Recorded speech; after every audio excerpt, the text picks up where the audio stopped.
제가 이렇게 산책을 하다 보면은요, 아무래도 우리 평택은 뭐 이렇게 도시만 있는 게 아니라 조금만 가면 논밭이 있잖아요. 그래서 이렇게 논밭이 접경지에 있는 산책로가 있어서 제가 가끔씩 운동 삼아 산책하는 곳이 있는데, 거기 보면은 이 동네 사람들이 강아지를 끌고 와서 이렇게 애완견 산책을 시키는 경우가 있습니다. 근데 가끔 보면은 목줄이 없는 개가 있어요. 보면은 또 벌써 이 몸 행색이 어떻습니까? 깨재재.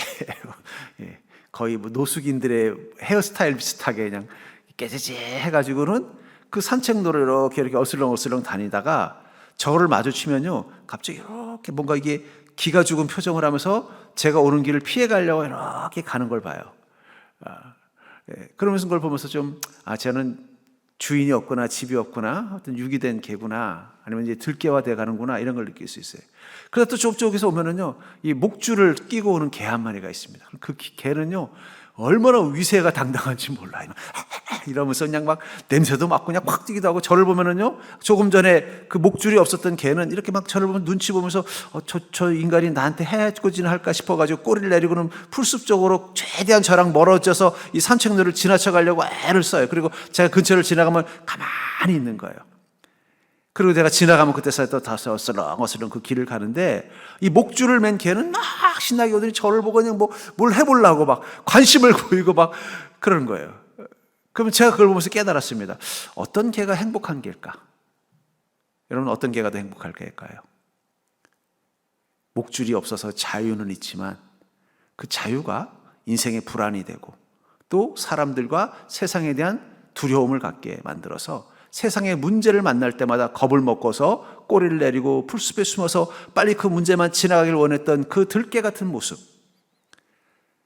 자유는 없지만 예수 그리스도의 구원의 사슬이 그 인생을 묶고 있어서 그 손끝에 우리의 목자신 주님이 붙잡고 있기 때문에 그것을 믿고 인생에 누구를 만나든 무엇을 만나든 당당하게 겁 없이, 때로는 거침없이 자기보다 등치가 큰 개를 향해서도 짖을 수 있는 그 애완견, 어떤 개가 더 행복할까요? 어쩌면 세상 사람들은 자유를 외칩니다. 그런데 그 자유라는 게 가만히 생각해 보면 뭐예요? 목줄 없는 인생을 살겠다는 거예요. 내가 하고 싶은 대로, 내가 원하는 대로, 내가 쉬고 싶으면 쉬고, 내가 놀고 싶으면 놀고, 내가 원하고 생각하고 느끼는 대로 살기를 원한다는 거예요. 근데 그것이 주는 자유함과 더불어 그것이 주는 두려움이 있다는 것을 우리는 모르고 있는 것입니다. 저는 소위 말하는 유기견인지 아니면 들개인지 모르겠지만 목줄 없이 그냥 그 공원을 배회하는 그 개를 볼 때마다 저 개는 자유를 가지고 있죠. 누구도 타치하지 않고 자기가 가고 싶은 곳, 원하는 대로 마음대로 하지만 막상 그 행색을 보면은 그렇게 멋있어 보이지 않고 불안해 보이고, 또 나와 같은 좀 등치 큰 인간을 만나면 어떻게 돼요? 혹시라도 자기를 해할까 봐 두려움에 사로잡혀서 풀숲에서 웅크리고 숨어있는, 마치 맹수를 만난 그 어린 사슴 같은 모습으로 있는 그 모습을 보면서 왠지 마음이 짠한 거예요. 근데 이 조그만 무슨 치와와 같이 생긴 이 녀석은 목줄 하나 있고 그 목줄 끝에 자기 주인이 잡고 있다는 이유 하나만 가지고 마치 자기가 호랑이라고 착각하는 것처럼 걸어가서는 보면서 가소롭다가도, 그 가소롭지만 어떻게 돼요? 그렇다고 그 가소로운 녀석을 제가 어떻게 할 수는 없습니다. 왜냐하면 그 목줄 끝에 누가 있어요? 그 주인이 잡고 있기 때문이에요. 저를 보고 짖는데 목줄이 없으면 이게 어서 짖어하고 한테 때릴 수도 있겠지만 그 목줄 주인이 붙잡고 있는데 제가 그렇게 했다가는 어떻게 돼요?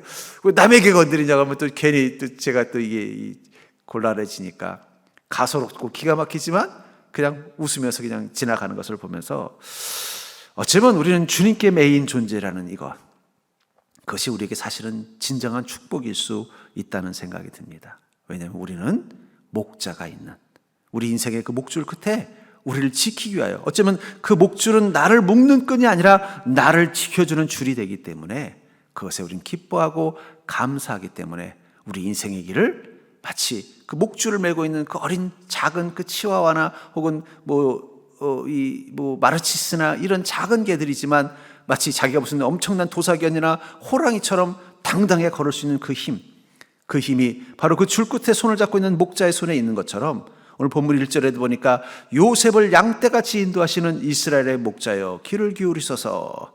우리를 주님께서 어떻게 하신다는 거예요? 그 요셉을 양떼같이 인도하는 목자, 그게 바로 예수 그리스도이시오 우리의 하나님이시라는 것입니다.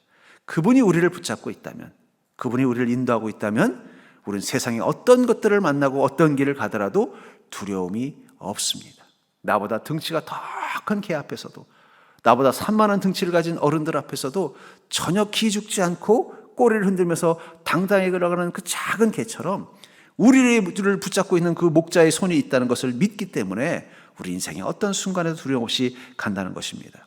그렇다면 요셉처럼 그 하늘의 복을 누리는 인생이 되게 하기 위해서 우리를 인도하시는 하나님, 그 목자 되신 하나님은 어떤 분이십니까? 전 여러분들의 인생의 그 끝, 여러분들의 구원의 끈을 붙잡고 계시는 예수 그리스도가 어떤 분이요, 그분이 지금 내 인생 가운데 함께 있다는 그 사실이 어떤 큰 축복인지를 깨닫는 믿음 되기를 주의 이름으로 축복합니다. 먼저 이 예수님 그 목자는 바로 양을 선한 곳으로 인도하시는 분이라는 사실을 우리는 기억해야 할 것입니다.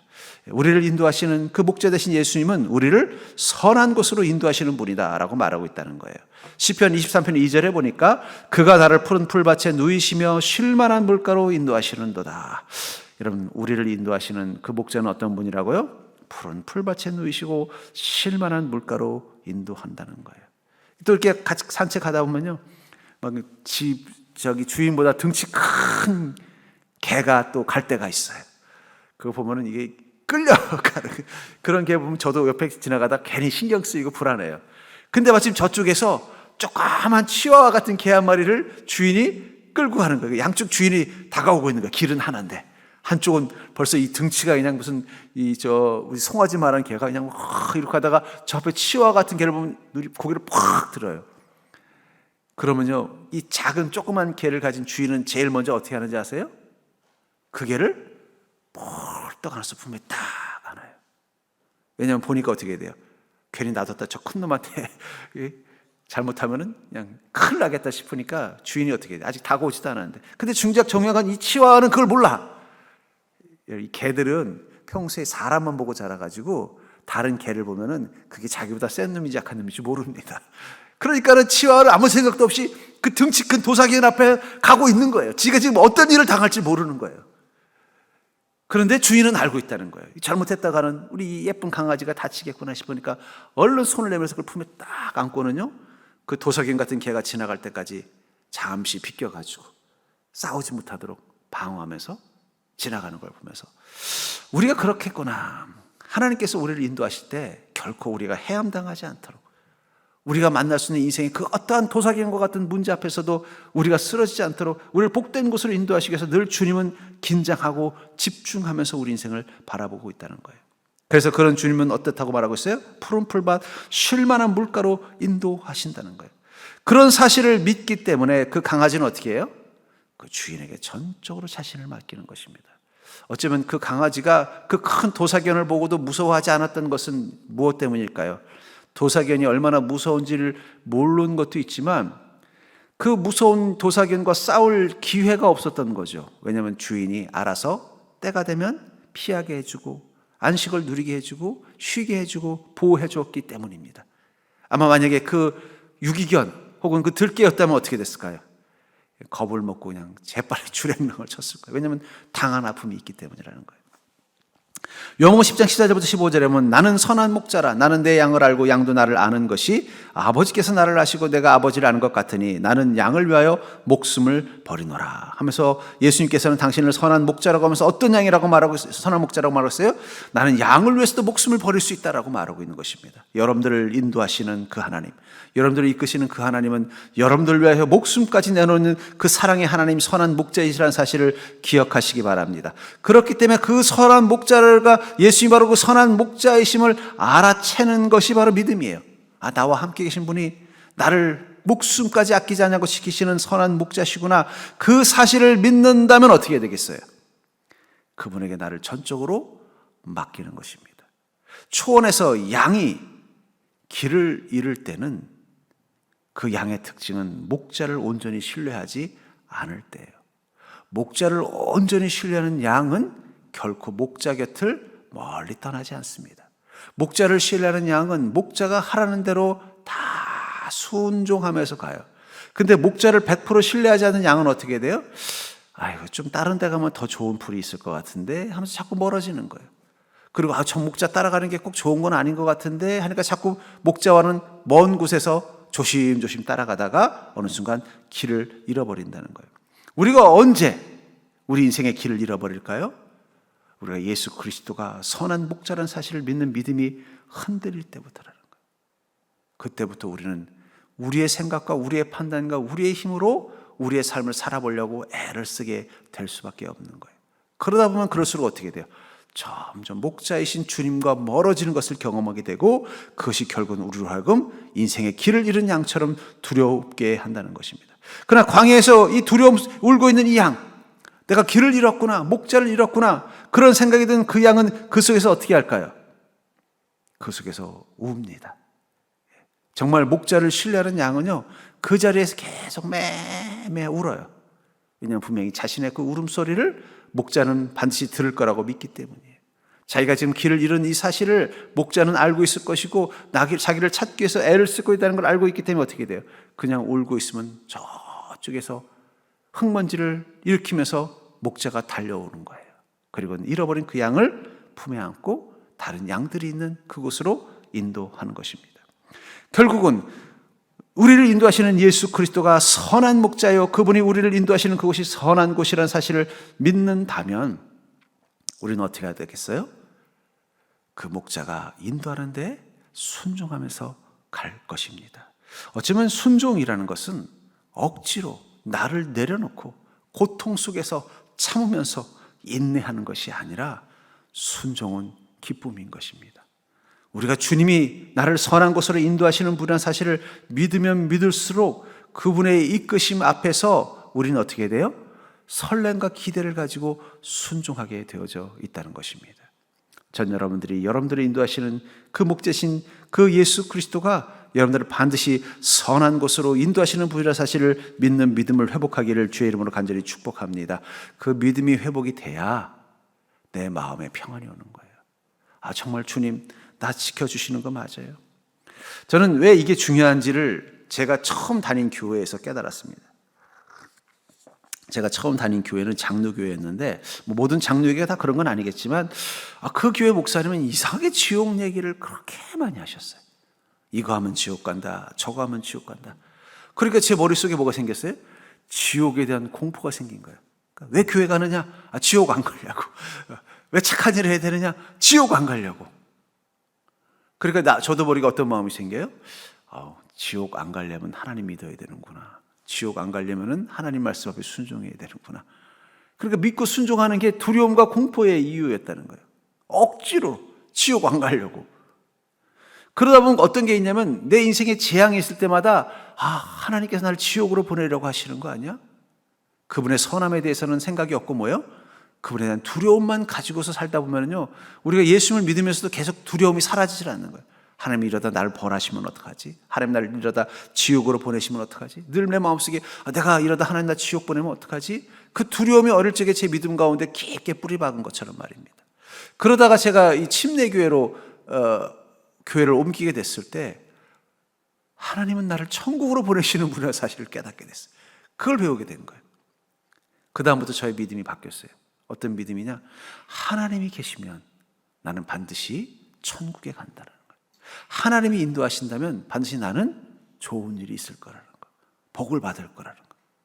그건 다른 것 같은 것 같지만 전혀 다릅니다. 왜냐하면 하나님에게서 심판과 지옥만 본다면 우리는 늘 두려운 거예요. 우리가 부족한 자인데 부족한 우리를 보면서 늘 지옥과 심판만 보여주니까 우리 인생에 대해서 늘 근심, 실패, 절망을 생각하는 거예요.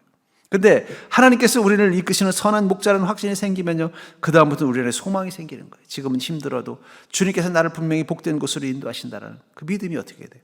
더 주님을 찾고 주님을 의지하는 것입니다. 이렇듯 우리의 목자는 선한 목자시요 우리를 선한 곳으로 인도하시는 분이라는 확신이 있다면 우리는 그 목자를 따라가기 위해서 귀를 기울일 것입니다. 그리고 목자신 주님은 우리를 음성과 발자국 소리로 우리를 인도하실 거예요. 우리는 그 인도함 따라 가는 것입니다. 요한복음 10장 27절에 보니까 내 양은 내 음성을 들으며 나는 그들을 알며 그들은 나를 따르느니라. 여러분들 양들은 귀가 밝아서 소리를 잘 듣는데요.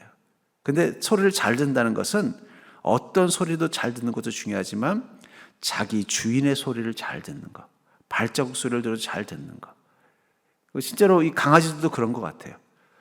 저도 이제 지금은 죽었지만 이 강아지 한 마리 키울 때 보면은요, 벌써 저쪽 복도, 그때 저희가 살던 집이 이 복도식 아파트였어요. 그리고 저희 집 맨 끝이에요.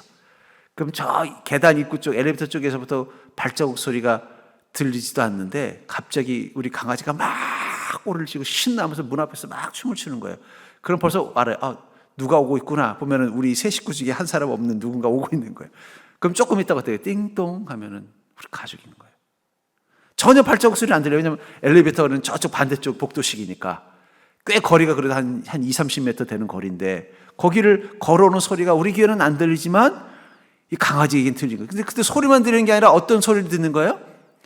우리 주인의 발자국 소리를 알아듣고는 벌써 문 앞에 가서 꼬리를 흔들고 막 뱅글뱅글 신나면은 아이고 경이 왔나 보다. 아니면 아이고 엄마 왔나 보다. 그리고 조금 있으면은 띵동거리고 문 열고 우리 가족이 올 때 그 강아지가 기뻐하는 걸 보면서 여러분 우리가 예수님이 우리의 목자라면 우리는 주님의 목소리, 주님의 음성이 들려야 할 줄 믿습니다.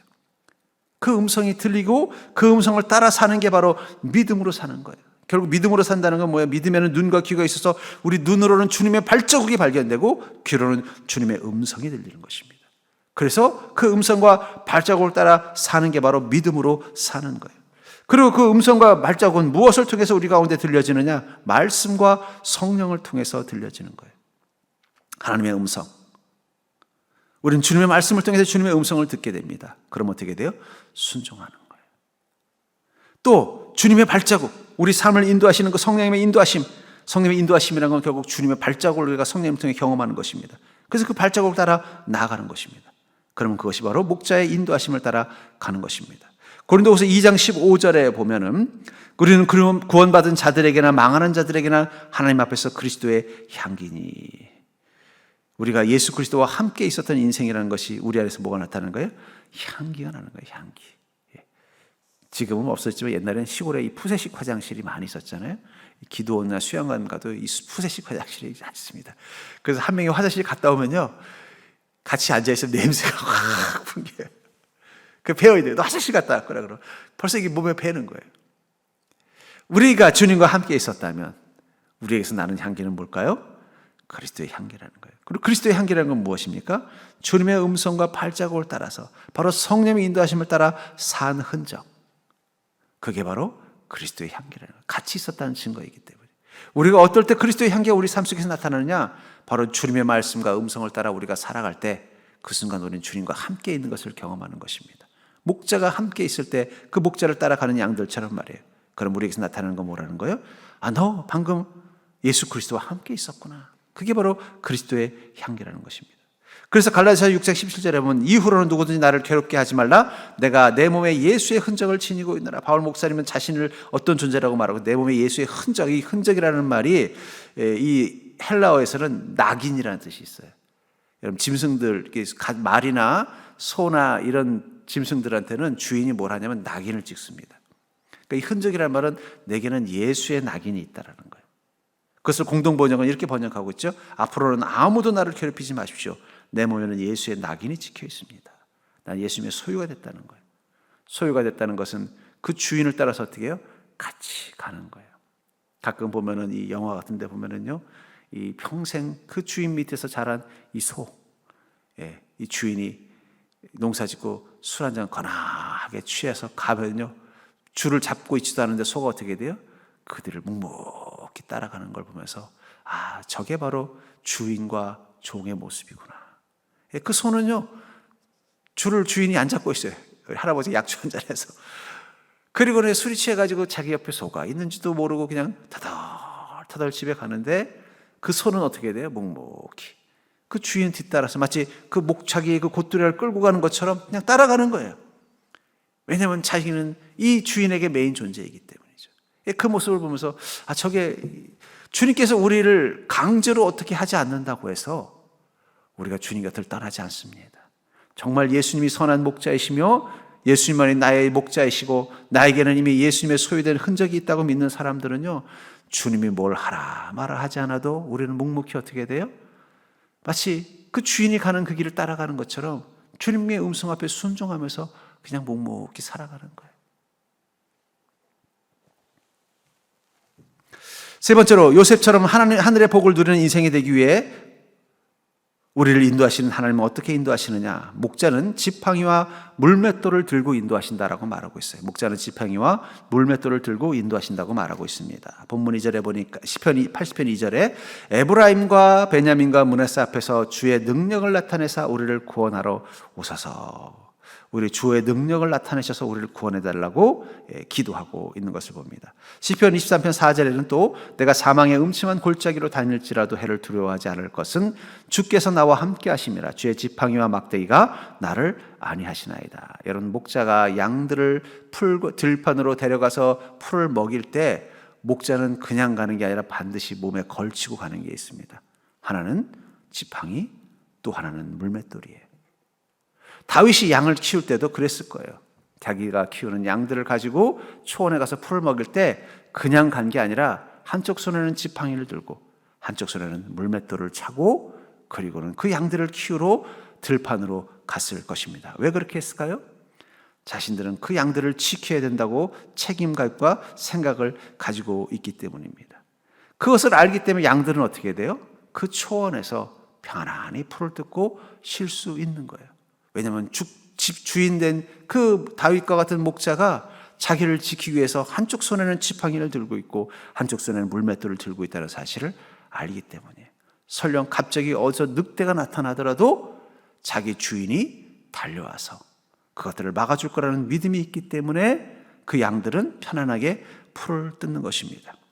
어떤 분이 그런 얘기를 했다고 그러더라고요. 저도 직접 들은 건 아니고 유튜브에서 본 건데, 이 세상이 점점 악당들이 많아지는, 악한 사람들이 많아지기 때문에 이 악당들과 싸우려면 우리가 악해져야 된다, 독해져야 된다, 악당이 되어야 된다, 그래야 살아남는다. 뭐 좀 그런 뭔가 인생에 대해서 뭔가 비관적이면서도 뭔가 치열한 삶에 대해서 우리가 주저앉으면 안 된다는 뜻으로 우리도 같이 악해져야 그 사람들과 싸워서 이길 수 있는 거 아니냐, 뭐 그런 말을 듣다가 갑자기 그 생각이 들었어요. 여러분들, 우리 인생 가운데는 분명히 이 악당 같은 사람들이 있습니다. 우리를 힘들게 하는 악과 같은 것이 있어요. 골리앗과 같은 것들이 있다는 거예요. 우리가 상대하기엔 너무 거대하고 우리가 싸우기에는 너무 강하고 또 우리를 조롱하고 무섭게 대하는 골리앗이 있다는 거예요. 그럼 그 골리앗과 싸우려면 우리가 골리앗이 되어야 되나요? 우린 골리앗과 싸우기 위해서 골리앗이 아니라 누가 되기를 결단한 자예요? 다윗이 되기를 결단한 자라는 거예요. 아이고, 세상이 너무 악한데 우리도 이렇게 살면 안 됩니다. 우리 더 독해지고 그들보다 세상이 골리앗처럼 덩치가 크면 우리도 더 덩치가 커져야 됩니다 라고 말하는 사람들도 있어요. 뭐 그게 어떻게 보면 맞는 말처럼 보여요. 하지만 우리는 성경을 통해서 무엇을 배웠어요? 골리앗과 싸워서 이기려면 골리앗이 되면 안 돼요. 골리앗이 되면 어떻게 돼요? 1승 1패예요. 무승부예요. 다윗이 돼야 전승을 하는 거예요. 근데 다윗은 어떤 사람이에요? 사무엘상 17장 45절에 다윗이 블레셋 사람에게 이르되 너는 칼과 창과 단창으로 내게 나오거니와 나는 만군의 여호와 이름 곧 내가 모욕하는 이스라엘 군대 하나님 이름으로 내게 나아가노라. 하나님의 이름으로 나아가는 자, 그게 다윗이고 칼과 창과 단창으로 나오는 자가 골리앗입니다. 여러분들, 세상이 악하고 독하고 못됐다고 해서 우리도 똑같이 대받아 쳐야만 살아남을 수 있다는 생각, 그것은 골리앗과 싸우기 위해서는 골리앗이 되어야 된다는 생각과 똑같다는 거예요. 세상이 악하고 독하고 이기적이고 포악하기 때문에 나는 더 하나님의 이름으로 나아가겠다고 생각하는 생각, 그게 바로 다윗처럼 생각하는 것입니다. 그러면 왜 우리는 다윗처럼 생각해야 될까요? 하나님의 이름으로 나가는 자에게 누가 권능이 되어주시는 거예요? 하나님이 권능이 되어주시는 것입니다. 만약에 목자가 키우는 양 중에 한 마리가 있었는데 이 양이 아주 호전적이고 싸움도 잘하고 뿔도 얼마나 날카로운지 몇 번 보니까 웬만한 동네의 그 양치기 개들도 이 양한테는 꼼짝을 못하는 거예요. 지난밤에 보니까 늑대 한 마리가 왔다가 이 양한테 뿔에 박혀서 찔려서 죽었어요. 그럼 목자 마음속에 어떤 생각이 들까요? 아, 얘는 내가 안 챙겨줘도 되겠구나. 근데 저쪽에서 사자가 나타나면 목자는 어떤 마음이 들까요? 내가 목숨 걸고 지켜줘야겠다는 생각보다 저놈의 뿔이 있으니까 그 뿔로 한번 싸워보라고 하고 나는 좀 숨어 있자라는 생각이 들지 않겠냐는 거예요. 어쩌면 우리가 왜 다윗이 되어야 되느냐? 골리앗과 싸우기 위해서 우리가 골리앗이 되겠다는 생각을 가질 때, 이 세상이 악하니까 나도 악으로 싸우겠다, 세상이 독하니까 나도 독으로 싸우겠다. 내가 비록 말씀 알고 믿음 알고 지혜 알지만 그래도 이 세상이 그런 거 통하는 세상이 아니까 주님 좀 눈 감고 계십시오. 내가 이번에는 좀 세상의 방법으로 한번 해보겠습니다. 하면 그 순간 주님은 뭐라고 생각하실까요? 그래, 보니까 너 잘 싸우는데 굳이 내가 안 도와줘도 되겠다. 그럼 그때부터 여러분들은 여러분의 힘으로 죽으라고 싸우는 거예요. 골리앗과 골리앗이 싸우면 어떻게 된다고요? 1승 1패예요. 그러니까 인생이 이것도 안 되고 저것도 안 되는 거예요. 차라리 아이고 제가 감당할 대상이 아닙니다. 저는 다윗입니다. 저는 주님의 이름으로 살 뿐입니다. 하면 그 순간 하나님이 주섬주섬 일어나셔서 뭘 하는 거예요? 물맷돌을 들고 그 골리앗을 향해 달려가는 것입니다. 전 그러면서 어쩌면 우리가 주님 앞에서 우리가 연약함을 인정하고 주님 앞에 온전히 순종하고 주님의 은혜를 구하며 나가는 것, 주님의 권능이 아니면 살 수 없다고 고백하며 나가는 것, 주님보다 앞서가지 않고 주님이 가시는 그 길을 묵묵히 따라가는 것, 그것이 우리 인생에서 만날 수 있는 골리앗과 싸워서 이길 수 있는 승리의 비결이라고 저는 믿습니다. 그런 의미에서 어쩌면 세상이 골리앗 같다면 우리는 더욱더 다윗이 되어야 하지 않겠습니까? 다윗이 되려면 어떻게 돼요? 다윗의 믿음이 되어야 된다는 거예요. 왜 우리는 예수님을 따라 나가면서 사는 인생이라고 말하면서 우리 인생에 대해서 두려움이 자꾸 생길까요? 그것은 예수님의 능력이 나와 함께 있음을 믿지 않는 것입니다. 그러나 다윗은 자신이 감당할 수 없는, 객관적으로는 감당할 수 없는 이 골리앗이라는 큰 문제 앞에서도 그의 믿음은 무엇입니까? 지금 나와 함께 계신 그 하나님, 바로 이스라엘 군대 하나님, 능력 되신 하나님이 나와 함께 있음을 믿고 나아갔기 때문에 그는 골리앗을 두려워하지 않았던 것입니다. 어쩌면 지금 우리 마음 가운데 두려움이 있다면, 우리가 믿는 자이면서 예수님을 나의 목자라고 믿고 주님의 음성을 듣고 주님의 도우심을 구하며 살고 있음에도 불구하고 우리 안에 두려움이 계속 있다는 것은 우리가 정말 그분과 가까이 있는 인생인지를 돌아보아야 할 것입니다. 3절에 보니까 하나님이여 우리를 돌이키시고 주의 얼굴빛을 비추사 우리가 구원을 얻게 하소서. 어떻게 하라고요? 우리가 주님의 얼굴빛을 볼 수 있는 곳으로 주님 와 주십시오. 우리에게 내가 네 앞에 있다는 것을 보여달라는 거예요. 실제로 이 어린 강아지가 산책로에 이렇게 갈 때 보면요, 때로는 좀 약간 겁이 많은 강아지들이 있어요. 그럼 겁이 많은 강아지가 딱 가다가 뭐 저를 마주친다든지 다른 개를 마주치면 제일 먼저 하는 게 뭔지 아세요? 뒤를 돌아보는 거예요. 주인이 지금 나를 붙잡고 계속 같이 가고 있는 걸 보는 거예요. 그러면 안심이 돼요. 그래도 겁이 나면 어떻게 해요? 갑자기 앞서서 가다가 쪼르륵 주인 뒤로 가요. 주인 앞서서 가라고. 나 저 앞에 있는 저개 감당할 자신이 없다는 거예요. 저 앞에 오는 저 사람 나 겁난다는 거예요. 그 뒤로 쭉 가요. 그럼 주인은 어떻게 해요? 웃으면서 그 강아지를 안아줍니다. 그리고는 그 어두운 길, 위험한 길을 편안하게 가면 그 강아지는 어떻게 돼요? 그 다음부터는 그 앞에 있는 상황을 혹시 어린 눈으로 이렇게 보면서 즐겨요.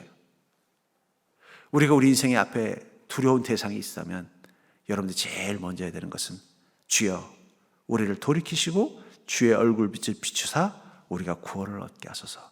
주님을 바라보는 믿음을 가지십시오.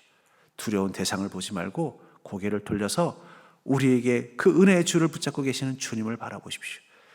그래도 두려우면 어떻게 해요? 주님 뒤로 가세요. 그러면 주님이 여러분들을 안고 가실 겁니다. 그럼 그때부터 우리 마음에 평안이 보이고 그 두려웠던 상황들이 즐겨지기 시작하는 거예요. 여러분, 내가 겪으면 두려운 일도 TV에서 보면은 블록버스터 영화가 되는 거예요. 내가 경험하면 지옥이지만 TV에서 보면 뭐가 돼요? 스릴러, 드라마가 되는 거예요. 그건 뭘 말하는 거예요? 즐길 수 있는 존재가 된다는 거예요. 어쩌면 우리 인생의 고난, 문제, 우리가 주님 품에 안겨 있다면 우리는 즐길 수 있는 능력이 있는 자가 될 것입니다. 그 고난 앞에서 절망하고 고통하는 게 아니라 평안을 누리면서 야, 내 인생에도 이런 일이 있네? 한번 믿음으로 이겨볼까? 야, 이런 일이 있을 때 보니까 성경에는 다윗이 이렇게 얘기를 했던데 나도 다윗처럼 할 수 있는지 한번 도전해볼까? 즐기는 마음이 생긴다는 거예요. 그 마음은 어디서 온다고요? 내가 두려움 앞에 혼자 서는 게 아니라 주님 품 안에 안길 때부터 시작이 되는 것입니다. 지금 여러분들의 인생 가운데 분명히 예수 그리스도는 선한 목자가 돼서 여러분들을 붙잡고 계시고 우린 지금도 주님의 음성과 목소리를 따라 가고 있음에도 함에도 우리 안에 두려움이 있다면 지금 해야 되는 것은 주님께 시선을 고정하고 주님의 품에 안기십시오. 그러면 그때부터 여러분들은 그 두려웠던 것들이 더 이상 두렵지 않고 오히려 호기심이 생기고 도전하고 싶은 마음이 생기고 여전히 내 마음의 평안이 가득할 것입니다. 저는 그런 선한 목자를 경험하는 복된 인생인 것을 깨닫는 자 되기를 주의 이름으로 축복합니다.